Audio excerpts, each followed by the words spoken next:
And le Tamata Jinzin Loki Tamadi Yashi Yedwin, a Joe window Nimiagu, Kwajan Sepia Jijin. Tamadi 2 Yi Yuajet, Buddha Didana, Damaharia weaving Aya, Sajawala the Kunai, Kala Agada Apien, Matuja the, those at the mu the Tana Mia, Wa, those at the mu the Bomia Shi Yui, Yendo Ma, Kama Wazara Satabo, Ne Ruba Wazara Sachabo, Aruba Wazara Lebo. ဖြစ်ကြသည်ပုဂ္ဂိုလ်တတ္တဝါတူဥ၌တဏှာဥပါဒံအစွဲလန်းတို့ရှိနေသမျှကာလပတ်လုံးထိုအစွဲဥပါဒံတို့ဖြင့်ပြုမူသောကုသိုလ်ကံအကုသိုလ်ကံတို့ကဖန်တီးသည့်အတိုင်း32ပုံတည်းဟုသောတန္တရာတွင်ထိုပုဂ္ဂိုလ်တရဝါသည်အဖန်ဖန်ကျင်လည်ရသည်တို့ရာတွင်ထို32ပုံတို့မှအလွတ်ဖြစ်သည်ဖေခြင်းကင်းရာဝိဒုက္ခအလုံးစုံတို့ကင်းငြိမ်းရာကုသိုလ်အကုသိုလ်တို့၏အကျိုးဆက်များချုပ်ငြိမ်းရာဖြစ်သောနိဗ္ဗာန်တဘာဝအသင်္ကတတတ်သည်အမှန်ပင်ရှိသည်ထိုနိဗ္ဗာန်တဘာဝကိုသိမြင်မျက်မှောက်ပြုပြီး၍ယုံနံခန္ဓာတို့ချုပ်ငြိမ်းသွားသောအခါအနုပါတိတိတပရိနိဗ္ဗာန်ပြုခြင်းကိုဆိုလိုသည်32ပုံအတွင်း၌ဘဝအဖန်ပန်ဖြစ်ခြင်းတို့ဖြင့်ကျင်လည်ရန်အကြောင်းမရှိတော့ချေဗုဒ္ဓဤတရားဓမ္မအလုံးစုံသည်32ပုံမှနောက်ဆုံးလွတ်မြောက်၍အနုပါတိတိတနိဗ္ဗာန်သို့မျက်မှောက်ပြုနိုင်ရေးကိုအဓိကထား၍ဟောကြားသောတရားဓမ္မပင်ဖြစ်၏နောက်ဆုံးလွတ်မြောက်ရေးစခန်းသို့ရောက်ရန်တန်ရောစဉ်အလုံးစုံကိုဖြတ်တောက်ရမည်ဖြစ်သည်မဟာယာနဂိုင်းဝင်များသည်သမ္မာသမ္ဗုဒ္ဓဘောဓိဗုဒ္ဓဖရာအဖြစ်ကိုရရှိရန်စုပန်ကြိုးပမ်းသူများပြားပေရာထိုစုကိုပန်သောသူတို့သည်ပါရမီ7ပါးအကျယ်အားဖြင့်ပါရမီ30ကိုဖြည့်ဆည်းအားထုတ်ကြရသည်ထိုသို့ဖြည့်ဆည်းအားထုတ်၍အရတ္တမဉ္ဇဉ်တပ္ပိညုတဉာဏ်တို့ကိုရပြီးနောက်အနုပါတိသေသနိဗ္ဗာန်ကိုမျက်မှောက်ပြုကြသည်ဟိနယာနဂိုင်းဝင်များမှာမူယန္တာစုကိုပန်ကြ၍32ပုံ၌ကျင်လည်အောင်ဖန်တီးသည့်တန်ရောစဉ်အမျိုးမျိုးကိုဖြတ်တောက်ပြကြသည်မြမပြည်ရှိထေရဝါဒဗုဒ္ဓဂိုင်းတွင်မဟာယာနနှင့်ဟိနယာနရှိကောင်းမွန်သောအချက်လက်များကိုပေါင်းယုံလက်ခံထားသည်ဟုဆိုနိုင်ပါသည်အဘဲအကြောင်းဆိုသောထေရဝါဒ၌သမ္မာသမ္ဗောဓိပစ္စေကဘောဓိတာဝကဘောဓိအစရှိသည့်ဘောဓိအမျိုးမျိုးနှင့်ထိုဘောဓိများဖြစ်နိုင်ရေးအတွက်ကျင့်စဉ်များကိုပါဖော်ပြထားသောကြောင့်ပင်ဖြစ်ပေသည်ဗုဒ္ဓဒေသနာအလုံးလိုပင်နိဗ္ဗာန်တဘာဝကိုသိမြင်နိုင်သောဤအမျိုးမျိုးကိုဖော်ပြထား၏တို့ရာတွင်ထိုနည်းများကိုလူအများရှင်းလင်းစွာနားလည်သိမြင်ကလိုက်နာအားထုတ်နိုင်ရန်အတွက်ရှင်မဟာဗုဒ္ဓဂေါသသည်၎င်း၏ဝိတ္တုဒ္ဓိမအဋ္ဌကထာတွင်စနစ်တကျစုစည်းတင်ပြခဲ့၏ထိုကျမ်းတွင်သီလသမာဓိပညာသိက္ခာသုံးပါးကိုအဓိကထား၍ဖော်ပြထား၏ထိုသို့သီလသမာဓိပညာသုံးပါးဝါသိက္ခာသုံးပါးစုစည်းခွဲခြား၍ပြခြင်းကိုတာမုဂိယသုတ်မဟာဝက်စ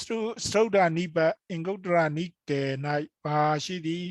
အရှင်အာနန္ဒာ၏ဟောကြားချက်ကိုလည်း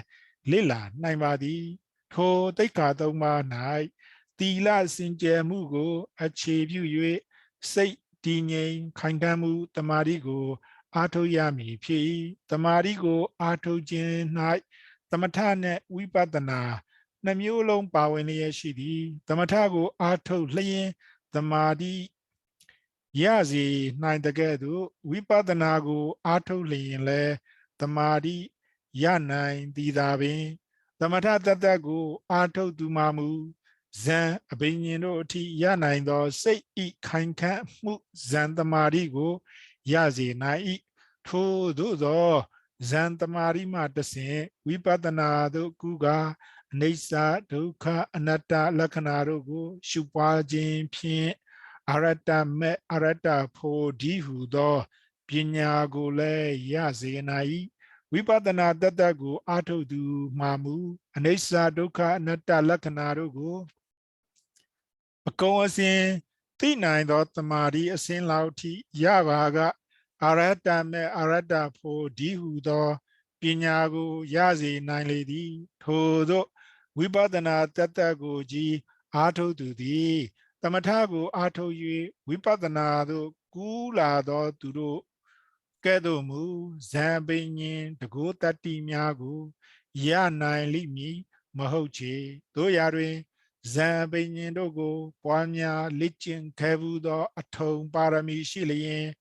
အရတ္တမေအရတ္တဖို့ဒီဟုသောပညာကိုရခြင်းနှင့်အတူတကောအပင်ញင်များကိုလည်းရရှိတတ်လေသည်ကမ္မထံနှင့်ဇယိုက်6ပါးလောကီဆိုင်ရာစိတ်ဤခိုင်ခန့်တည်ကြည်မှုတမာရိယအောင်အထုံးမြည်သူသည်သမထကမ္မထံ40အနက်တဘာဝသောကမ္မထံကိုစိတ်စူးစိုက်အားထုတ်ရမည်ဖြစ်စိတ်သည်အာယုံအမျိုးမျိုးတို့၏လှုံ့ဆော်ဆွဲဆောင်မှုတို့ကြောင့်အစဉ်အမြဲပြန်လွင်ပြေးလွှားလျက်ရှိအမျိုးမျိုးသောတန်ရောစဉ်များ၏ဆွဲဆောင်မှုအကောင်အဆိုးအာယုံတို့၏ဆွဲဆောင်လှုံ့ဆော်မှုတို့ကြောင့်စိတ်သည်အစဉ်ပဲမညီမညွတ်နှင့်ရိမ့်ရိုင်လှုပ်ရှားလျက်ရှိသည်ထို့မညီမညွတ်မငြိမ်သက်နှင့်ခိုင်မြဲခြင်းမရှိသောစိတ်ကိုကမ္မထံတစ်ခုခု၌ငြိမ်သက်ခိုင်ခံ့အောင်စူးစိုက်ရခြင်းဖြစ်လေသည်စိတ်စူးစိုက်ရာကမ္မထံ40မျှရှိတော်လဲပုဂ္ဂိုလ်အမျိုးမျိုးအလိုက်စိုးမိုးနေတတ်သောဇယိုက်နှင့်တင့်လျော်သောကမ္မထံတစ်ခုခုကိုစူးစိုက်အားထုတ်ဖို့သာလိုပေသည်ကမ္မထံ40ကမ္မထံ40အနက်ကတိုင်း7ပါးဟူသည်မှာ1မြေကတိုင်းပထဝီကတိုင်း2ရေကတိုင်းအာဘောကတိုင်း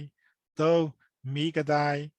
တေဇောကတိုင်း4လေကတိုင်းဝါယောကတိုင်း5အညိုရောင်ကတိုင်းနီလကတိုင်း6အဝါရောင်ကတိုင်းပိတကတိုင်း9အနီရောင်ကတိုင်းလောဟိတကတိုင်း10အဖြူရောင်ကတိုင်းဩဒါဒကတိုင်း9ကောင်းကင်ကတိုင်းအာကာသကတိုင်း10အလင်းရောင်ကတိုင်းအာလောကကတိုင်းတို့ဖြစ်ကြသည်တမဲ့လူခန္ဓာကိုယ်ဤမတင့်တယ်သောပုံသဏ္ဍာန်10မျိုးအာတု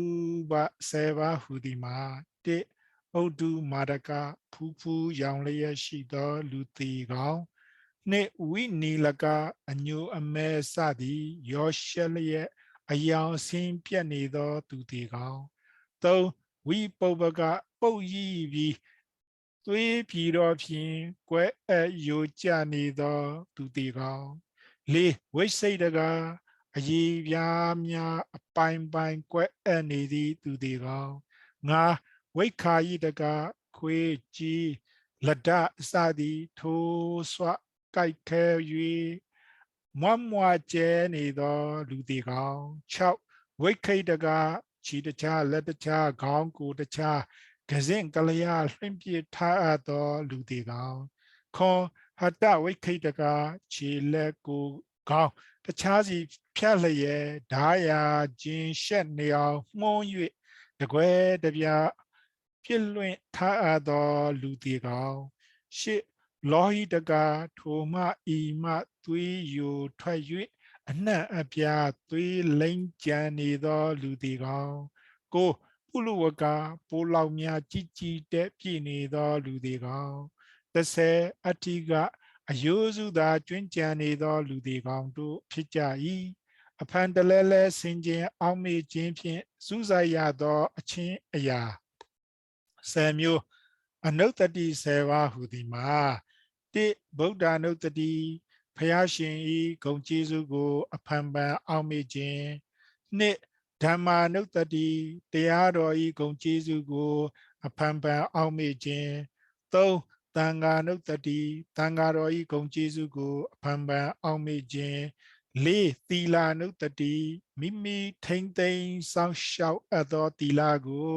အဖန်ဖန်ဆင်ခြင်အောက်မေ့ခြင်းငါဒေဝတာနုတ္တတိနတ်မြမာပေါင်းတို့ဤဘဝဟောင်းကကုသိုလ်ကောင်းမှုဂုဏ်ကျေးဇူးတို့ကိုအဖန်ဖန်အောက်မေ့ခြင်း6ဇာဂာနုတ္တတိမိမိပြုခဲ့မှုသည်ဒါနအစုစုကိုအဖန်ဖန်ဆင်ခြင်အောက်မေ့ခြင်းခွန်ဥပသမနုတ္တတိနိဗ္ဗာန်ဤဂုဏ်ကျေးဇူးကိုအဖန်ဖန်အောက်မေ့ခြင်းရှစ်မရဏနုတ္တတိသေခြင်းတရားကိုအဖန်ဖန်အောက်မေ့ခြင်းကိုကာယကတာတတိသပင်ဝိညာဉ်ခြိသက်လက်သက်အစရှိသည့်32ပါးသောခန္ဓာကိုယ်ကုဋ္ဌာသတို့ကိုအဖန်ဖန်သုံးသပ်ခြင်း30အာနာပါနတတိထွက်လေဝင်လေကိုရှုမှတ်နေခြင်းတို့ဖြစ်လေသည်အပ္ပမညာ၄ပါးဗြဟ္မဝိဟာရ၄ပါးဟုလည်းခေါ်သည်ဟူသည်မှာတစ်မေတ္တာချစ်ခြင်းဖြင့်သရဝပညာပေါ်ပွားများစူးစိုက်ခြင်းနှစ်ကရုဏာတနာကျင်နာစိတ်ဖြင့်သရဝတို့အပေါ်ပွားများစူးစိုက်ခြင်းသုံးမုဒိတာသူတစ်ပါးတို့ကြီးပွားချမ်းသာခြင်း၌ဝမ်းမြောက်စိတ်ဖြင့်သူတစ်ပါးတို့အပေါ်ဝါတတ္တဝါတို့အပေါ်ပွားများစူးစိုက်ခြင်းလေးဥပိ္ပခာမုံခြင်းချစ်ခြင်းမထားသောစိတ်ဖြင့်တတ္တဝါတို့အပေါ်ပွားများစူးစိုက်ခြင်းတို့ဖြစ်၏တင်ညာတစ်ပါးဟူသည်မှာတစ်အာဟာရေပฏิကူလတင်ညာစားတောက်သော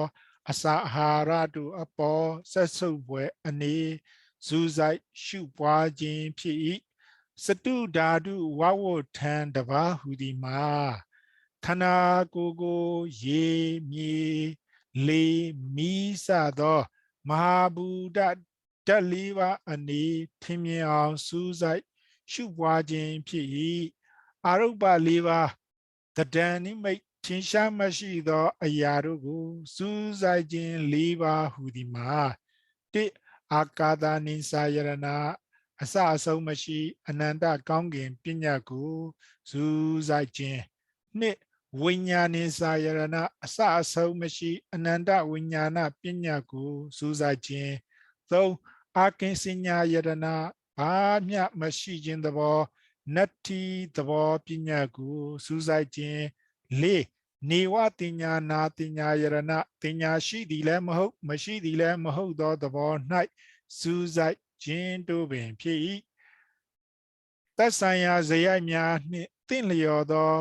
သက်ဆိုင်ရာကမ္မထမ်းများစိတ်တည်ငြိမ်ခိုင်ခံ့မှုတမာတိထူထောင်လိုသောပုဂ္ဂိုလ်တွင်ပြတ်ဝတ်ငြိမ်သက်သောစိတ်မျိုးကိုရရှိစေရန်အထူးလိုအပ်လေသည်ထို့သောပြတ်ဝတ်ငြိမ်သက်သောစိတ်ရရှိရန်မှာဇယိုက်6ပါးတို့အနက်တစ်စုံတစ်ခုသောဇယိုက်လွန်ကဲမှုထိုပုဂ္ဂိုလ်၌မရှိမှသာလျှင်ဖြစ်နိုင်ရကားလွန်ကဲသည့်ဇယိုက်ကိုငြိမ်ဝတ်စေသောကမ္မထမ်းမျိုးကိုရွေးချယ်ရပေမည်လူပုဂ္ဂိုလ်တို့အလိုက်စွန်မိုးလွန်ကဲနေသောဇယိုက်လက္ခဏာများကိုကြည့်လျင်ရာဂဇယိုက်လွန်ကဲသည့်ပုဂ္ဂိုလ်အမျိုးအစား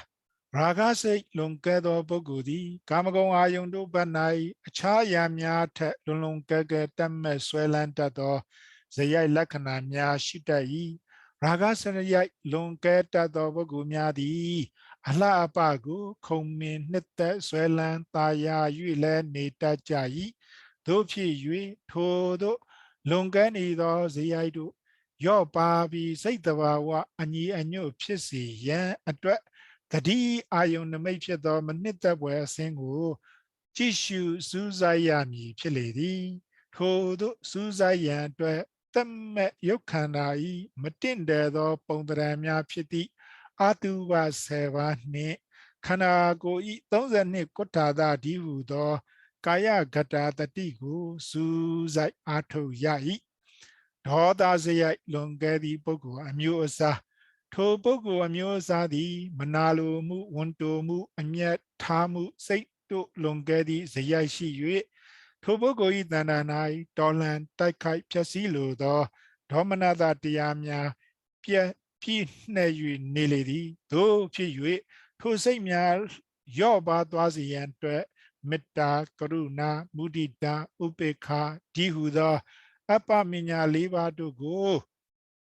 စူးစိုက်အားထုတ်သင့်ပေသည်ထို့ပြင်နီလပိတာလောဟိတဩဒါရကတိုင်းများသည်နှစ်လိုဖွဲ့သောအစင်းအယောင်တို့ရှိသောကြောင့်ဒေါသဇယိုက်ဆိုးတို့ကိုရော့ပါသွားစေနိုင်ရာကဒေါသဇယိုက်လွန်ကဲသောပုဂ္ဂိုလ်များသည်ထိုကတိုင်းများကိုလည်းအားထုတ်သင့်ပေသည်မောဟဇယိုက်လွန်ကဲသောပုဂ္ဂိုလ်အမျိုးအစားထိုပုဂ္ဂိုလ်အမျိုးအစားသည်ထိုင်းမှိုင်းတွေ့ဝေသောစိတ်ထားဇယိုက်တို့လွန်ကဲနေတတ်သောကြောင့်ပြင်းရည်ခြင်းထိုင်းမှိုင်းခြင်းလေးလံခြင်းတို့သည်ထိုပုဂ္ဂိုလ်၏စိတ်တရ၌စိုးမိုးလျက်ရှိကြသည်ထိုပုဂ္ဂိုလ်အမျိုးအစားသည်အာနာပါနသတိကမ္မထံကိုစူးစိုက်အားထုတ်သင့်ပေသည်အာနာပါနသတိသည်ထွက်လေဝင်လေထိခိုက်သွားရာနှာသီးပြားသို့မဟုတ်အထက်နှုတ်ခမ်းပြား၌အာယုံကိုစူးစိုက်ထားခြင်းဖြင့်ဖြစ်စေထွက်လေဝင်လေကိုထွက်တိုင်းဝင်တိုင်းသတိဖြင့်စူးစိုက်ရှုမှတ်နေခြင်းဖြင့်ဖြစ်စေထိုင်းမှိုင်းတွေ့ဝေမှုများကိုပျောက်လွင့်သွားစေနိုင်ပေသည်အမြဲတစေဝင်လေထွက်လေအပေါ်သတိထားနေရသောကြောင့်ပြင်းရည်လေးလံမှုများသည်လွင့်ပါသွားနိုင်လေသည်တတ္တာစရိုက်လွန်ကဲသောပုဂ္ဂိုလ်အမျိုးအစားထိုပုဂ္ဂိုလ်အမျိုးအစားသည်ယုံကြည်လွယ်လိရှိသောစိတ်ယုံကြည်လေးမြတ်သောစိတ်တို့စိုးမိုးလွန်ကဲနေသောကြောင့်ထိုပုဂ္ဂိုလ်၏တရား၌ကောင်းမြတ်သောစိတ်စေတနာတရားတရားတို့သည်အမြဲကိန်းဝနေတတ်ကြသည်ထို့ပြင်သရာစရိုက်လွန်ကဲသောပုဂ္ဂိုလ်သည်ဖရာ၏ဂုဏ်တော်အစရှိသည်တို့ကိုချီးကျူး၍ဖရာကိုပြုခြင်းတို့၌မွေ့လျော်၍လည်းနေတတ်သည်ယုံကြည်မှုတတ္တာလွန်ကဲမှုတို့ကြောင့်လေးစားအပ်သောစာပေကျမ်းဂန်လာအစိုးအမိတ်များကိုလည်းမဝေဖန်မဆန်းစစ်ဘဲလွယ်ကူစွာယုံကြည်လေလည်းရှိတတ်သည်ထို့ပြင်တတ္တာစရိုက်လွန်ကဲသည့်ပုဂ္ဂိုလ်သည်နည်းနည်းစွာစင်ကြင်စဉ်းစားဝေဖန်ဆန်းစစ်ရမည်အကြောင်းအရာတို့ကိုနည်းနည်းစွာစဉ်းစားဆင်ခြင်ဝေဖန်လိုစိတ်မရှိတတ်ချေပြင်းထန်စွာလေ့ကျင့်အားထုတ်ရမည်ကမ္မထမ်းများကိုလည်းအာမထုတ်ချင်တတ်ချေသို့ဖြစ်၍တတ္တစရိုက်လွန်ကဲသည့်ပုဂ္ဂိုလ်အဖို့ဗုဒ္ဓအနုတ္တတိဓမ္မအနုတ္တတိသံဃာအနုတ္တတိသီလအနုတ္တတိစာဃာအနုတ္တတိဒေဝတာအနုတ္တတိဒီဟုသောအနုတ္တတိ6မျိုးနှင့်တင့်လျော်လှပေသည်ထို6မျိုးကိုစူးစိုက်အားထုတ်သင့်ပေသည်ဝိတ္တဇယိုက်လွန်ကဲသည့်ပုဂ္ဂိုလ်အမျိုးအစားထိုပုဂ္ဂိုလ်အမျိုးအစားသည်စိတ်ကူးရင်တတ်သောဒိဋ္ဌလွန်တဘာဝတို့၌စိတ်ပြန်လွင်နေတတ်သောစိတ်ထားဇယိုက်လွန်ကဲမှုတို့ကြောင့်ထိုပုဂ္ဂိုလ်၏စိတ်သည်အမြဲပြန်လွင်လျက်ရှိ၏ယတ္တိယမယဖြစ်လျက်လည်းရှိတတ်၏အကျမ်းများတော်လည်းလက်တွေ့မလုံနိုင်ပဲစောက်တရားမရဖြစ်လျက်လည်းရှိတတ်၏ထိုပုဂ္ဂိုလ်အမျိုးအစားတို့အတွက်မောဟစရိုက်လွန်ကဲသောပုဂ္ဂိုလ်စူးစိုက်အားထုတ်သည့်အာနာပါနသတိကမ္မထံနှင့်တင့်လျော်၍ယင်းကိုစူးစိုက်အားထုတ်သင့်လေသည်အာနာပါနသတိဒီဟုသောဝင်လေထွက်လေအပေါ်အမြဲတတိကပ်နေရသောကြောင့်ပြန့်လွင့်သောစိတ်များငြိမ်သက်သွားနိုင်လေသည်ဗုဒ္ဓဇယိုက်လွန်ကဲသည့်ပုဂ္ဂိုလ်အမျိုးအစားထိုပုဂ္ဂိုလ်အမျိုးအစားသည်ဉာဏ်အမျှော်မြင်ကြည့်၍ဝေဖန်ဆန်းစစ်လျက်ရှိတတ်၏ဝိရိယနှင့်လည်းပြည့်စုံ၍ခွဲခြားစိတ်ဖြာ၍ရှုမြင်တတ်မှုလည်းရှိတတ်၏ထိုပုဂ္ဂိုလ်အမျိုးအစားအတွက်ဥပတမနုတ္တိအာဟာရေပฏิကူလတင်ညာစတုဓာတုဝဝဋ္ဌံနှင့်မရဏနုတ္တိကမ္မထံတို့သည်တင့်လျော်၍ယင်းတို့ကိုစူးစိုက်အားထုတ်သင့်လေသည်ဇယိုက်တို့ပေါင်းဆက်ပါဝင်နိုင်ခြင်းနှင့်ဇယိုက်အလိုက်ကမ္မထံရွေးချယ်ခြင်း ဇယိုက်6မျိုးရှိရာတွင်ချို့သောပုဂ္ဂိုလ်များ၌ဇယိုက်2မျိုး3မျိုးမျှပေါင်းဆက်ပါဝင်စိုးမိုးနိုင်ပေသည်လူပုဂ္ဂိုလ်တို့၌မြည်သည့်ဇယိုက်မျိုးစိုးမိုးလွန်ကဲနေတတ်သည်ကို၎င်းဇယိုက်ဘယ်နှမျိုးမျှထိုပုဂ္ဂိုလ်၌ပေါင်းစည်းပါဝင်နေသည်ကို၎င်းကျွန်ုပ်တို့အနေနှင့်အတိအကျသိမြင်ရန်လွယ်ကူမည်မဟုတ်ချေထို့ပြင်ပုဂ္ဂိုလ်တို့၌ဤသို့သောဇယိုက်မျိုးလွန်ကဲစိုးမိုးနေသောကြောင့်ထိုသောကမ္မထမျိုးကိုအားထုတ်အပ်ပေသည်ဟုလည်းကျွန်ုပ်တို့အနေနှင့်အတိအကျညွှန်ပြရန်ခဲရင်ပေသည်ပုဂ္ဂိုလ်တူဤဇယိုက်လက္ခဏာကိုအတိအကျသိ၍အားထုတ်သင့်သောကမ္မထကိုအတိအကျပေးနိုင်ခြင်းမှာဗုဒ္ဓဘုရားရှင်တို့အရာသာဖြစ်လေသည်တို့ဖြစ်၍ဗုဒ္ဓဒေသနာများ၌ဇယိုက်နှင့်ကမ္မထမှားယွင်းခြင်းမဖြစ်စေရန်ဇယိုက်မရွေပုဂ္ဂိုလ်မရွေစူစိုက်အားထုတ်နိုင်သောကမ္မထများအဖြစ်ကတိုင်း6မျိုးနှင့်အရူပဇံ4မျိုးတို့ကိုဖော်ပြ၏ကတိုင်း6မျိုးမှာမြေကတိုင်းရေကတိုင်းမိကတိုင်းလေကတိုင်းအာဂတကတိုင်းအလောကကတိုင်းအလင်းကတိုင်းတို့ဖြစ်ကြ၏အရူပ4မျိုးမှာပုဂ္ဂိုလ်အလုံးဇယိုက်အလုံးနှင့်သင်လျော်တော်လဲရူပပြင်စမဇံအဆင့်သို့မရောက်သေးမည်ထိုအရူပဇံ4မျိုးကိုစူးစိုက်အားထုတ်ရန်မဖြစ်နိုင်ချေတို့ဖြစ်၍ရူပပြင်စမဇံကိုရပါမှအရူပ4မျိုးကိုဆက်လက်အားထုတ်နိုင်လေသည်တို့ရာတွင်အချို့သောသူတည်သည်များသည်ပုဂ္ဂိုလ်တို့၌မြည်သို့သောဇယိုက်မျိုးစိုးမိုးလွန်ကဲနေသည်ကိုအနီးစပ်ဆုံးသိနိုင်ရန်ထိုပုဂ္ဂိုလ်၏လက်ဝါးပြင်ရှိအရေးအကြောင်းနှင့်လက်ဝါးပုံစံအနေအထားကိုကြည့်ရှုလေ့လာသည့်လက္ခဏာပညာဖြင့်ဖြစ်စေကိုဟံအမူအရာနှင့်အလိအကျင့်တို့ကိုအကဲခတ်၍ဖြစ်စေစာရေးရာ၌ထိုပုဂ္ဂိုလ်၏လက်ရေးလက်သားကိုကြည့်၍ဖြစ်စေထိုပုဂ္ဂိုလ်၏ဥကောင်းအနေအထားကိုလေ့လာ၍စိတ်ထားကိုအကဲခတ်သောပညာဖြင့်ဖြစ်စေစူးစမ်းကြ၏နောက်တစ်ချိန်တွင်လူပုဂ္ဂိုလ်တို့၏ဇယိုက်လက္ခဏာကိုပုံမနိစ္စစွာသိနိုင်ရန်စိတ်ပညာဖြင့်စမ်းသပ်ခြင်းကိုအာကိုပြုကောင်းပြုနိုင်လာမည်ဖြစ်၏ဤနေရာတွင်ကျွန်ုပ်တို့ထပ်သွင်းစဉ်းစားစရာအချက်ရှိပေသေးသည်ယင်းမှာကျွန်ုပ်တို့သည်ပတ်ဝန်းကျင်အမျိုးမျိုးအတွေ့အကြုံမျိုးမျိုးခန္ဓာကိုယ်အတွင်းအပြင်မှလှုပ်ဆော်မှုအမျိုးမျိုးတို့ကြောင့်ကျွန်ုပ်တို့၏ဇယိုက်လက္ခဏာများသည်အခြေအနေတို့အရာလိုက်ပါပြောင်းလဲနေနိုင်သောအချက်ပင်ဖြစ်၏အချို့ပုဂ္ဂိုလ်၌အခြေအနေမျိုးမျိုးအရာဇယိုက်6မျိုးလုံးသည်တလှည့်စီဖြစ်ခြင်းဖြစ်နေနိုင်သည်ထိုအခါ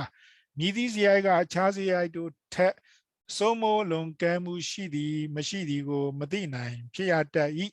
တစုံတစ်ခုသောချိန်၌ကျွန်ုပ်တို့တန်တန်၌ပြင်းကြီးထိုင်မှန်မှုမောဟဇယိုက်များစိုးမိုးနေတတ်၍တစုံတစ်ခုသောချိန်၌မေတ္တာကျင်နာတို့ပြည့်နေသည့်တတ္တာဇယိုက်စိုးမိုးလွန်ကဲနေတတ်၏တခါတရံတွင်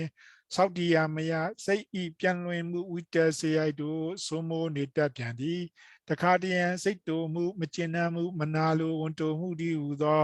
ဒေါသဇယိုက်တို့ဖြစ်ပေါ်စိုးမိုးနေပြန်သည်တစုံတစ်ခုသောခါတွင်မူအေးစေးတည်ငြိမ်စွာဖြင့်ချင်းချင်းဝေဖန်နှိုင်းရှင်တတ်သောဗုဒ္ဓဇယိုက်စိုးမိုးနေတတ်ပြန်သည်တို့ဖြစ်သောကြောင့်ကျွန်ုပ်တို့၌မြည်သို့သောဇယိုက်များစိုးမိုးလာသည်ကိုမိမိတို့ကိုယ်တိုင်သိမြင်တတ်အောင်ကြိုးစား၍အောက်ပါမူအတိုင်းစိုးမိုးလာသောဇယိုက်များကိုထိမ့်သိမ့်သင့်ပေသည်ရာဂဇယိုက်လွန်ကဲသည့်ပုဂ္ဂိုလ်နှင့်သင့်လျော်သောစူးစိုက်ပွားများရာများ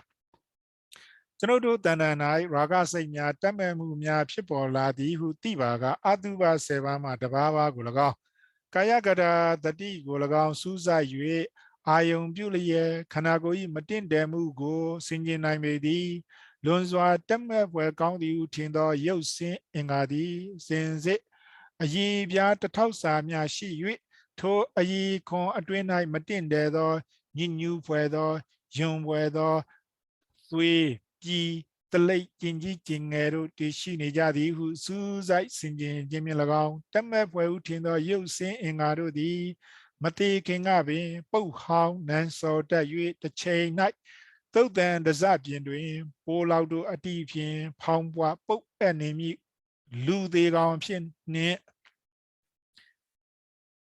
ညောမြင်၌စဆင်ခြင်ခြင်းဖြင့်၎င်းရာဂစိတ်တမက်စိတ်တို့ရော့ပါသွားနိုင်လေသည်ဒေါသစရိုက်လွန်ကဲသည့်ပုဂ္ဂိုလ်နှင့်တင့်လျော်သောစူးစိုက်ရှုပွားရာများ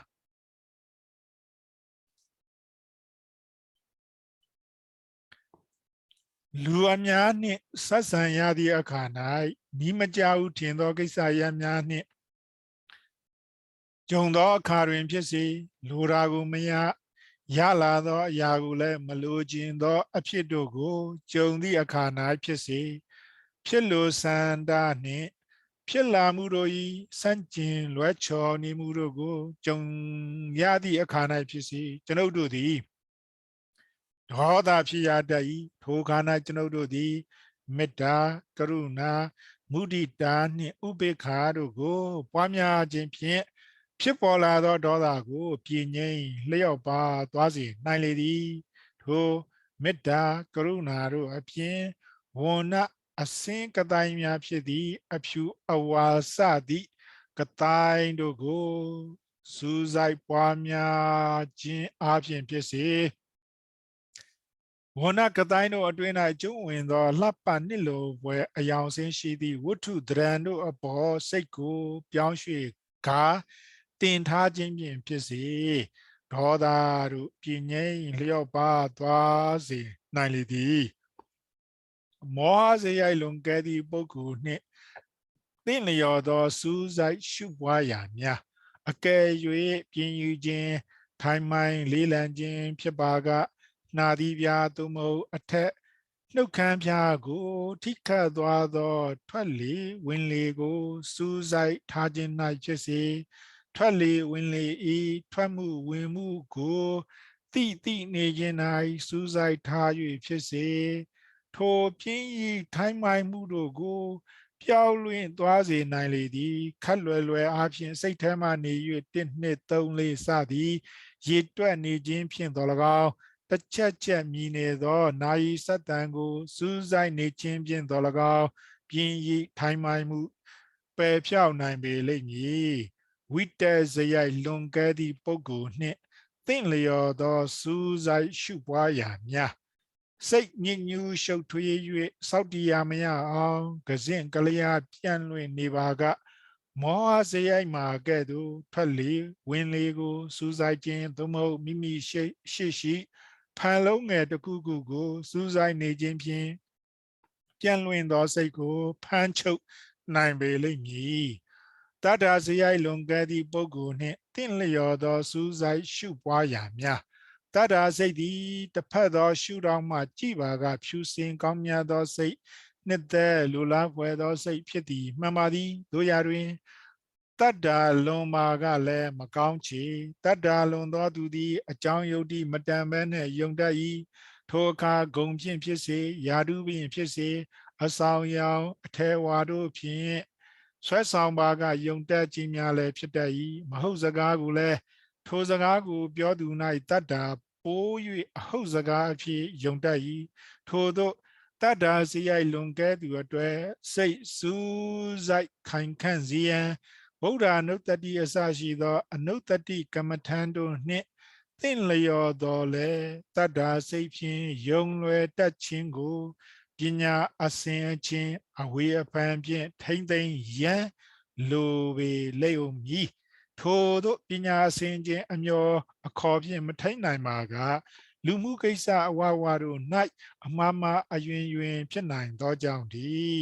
ဗုဒ္ဓစရိုက်လွန်ကဲသည့်ပုဂ္ဂိုလ်နှင့်တင့်လျော်သောစူးစိုက်ရှုပွားရာများဗုဒ္ဓစရိုက်လွန်ကဲရာ၌ဉာဏ်ပညာရှိမှုတတိကြီးမှုရှိတတ်၍များသောအားဖြင့်အမှားအယွင်မရှိဘဲပြုမှုလှုပ်ဆောင်နိုင်ကြ၏တို့ရာတွင်ဗုဒ္ဓစရိုက်ရှိသူသည်မိမိပညာမိမိလုံးလစသည်တို့အပေါ်မာနတက်ကြွ၍ဖြစ်စေအစင်ချင်းအဝေဖန်လွန်သောကြောင့်ဖြစ်စေငါတကောကောတမှုများ Atanomati ayusago, Lakan, Tachimia, Cheta Mimi ko Mimi attenjiga, Ningada, Nanzia, Shile, the Yang Yao, Mauma, Wim Mojin, Le, Cheta though Pie, to say Ta Zayamia, Leo Pa Yan, the Jindia,